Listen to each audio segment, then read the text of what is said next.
ఇక్కడ డివోర్స్ కోసం అప్లై చేసిన ఆ అమ్మాయిలో ఎంతమంది వాళ్ళ డబ్బులతో పెళ్లి చేసుకున్నారో అడగండి మ్యామ్. వాళ్ళకి నచ్చిన ప్రతి ఒక్క విషయాన్ని ఎంతో క్షుణ్ణంగా గమనించి చేసి ఈ రోజు వరకు వాళ్ళ తల్లిదండ్రులు అప్పుల్ని కడుతున్నారు.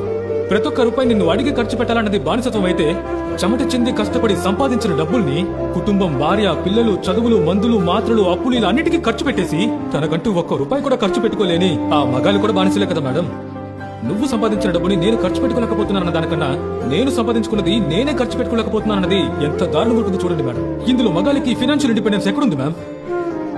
అదలా మేడం, ఈ దేశంలో డబ్బు నోటు ఒకటే, కానీ అది అమ్మాయి సంపాదిస్తే సాధనగా, ఒక అబ్బాయి సంపాదిస్తే బాధ్యతగా తీసుకుంటున్నారు.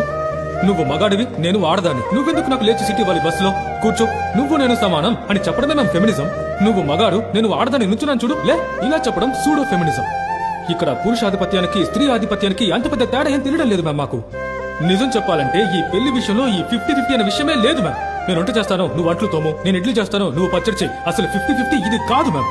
ఒక మగాడు తన కుటుంబం కోసం తన వయసుని ఎవరని పూర్తిగా త్యాగం చేసి కొద్ది కొద్దిగా ఒక అందమైన లోకాన్ని తయారు చేసుకుంటాడు. అన్నిటినీ సిద్ధం చేసుకున్న తర్వాత ఇక హాయిగా జీవిద్దామని అనుకున్నప్పుడు నాతో అసలు టైం స్పెండ్ చేయలేదు, నీకు కుటుంబాన్ని చూసుకోవడం చేత కాలేదని చెప్పి తనని అలాగే ఒంటరిగా వదిలేసి వెళ్తే తను అక్కడే ఒక అనాథగా ఎవ్వరూ లేకుండా అలా ఆగిపోతాడండి. ఇక్కడ అందరూ నేనెందుకు తగ్గాలి నువ్వు అడుగుతూనే ఉన్నారు. పెళ్లి జీవితానికి అందం ఏంటి మేడం? ఒకరినొకరు అర్థం చేసుకోవడమే కదా.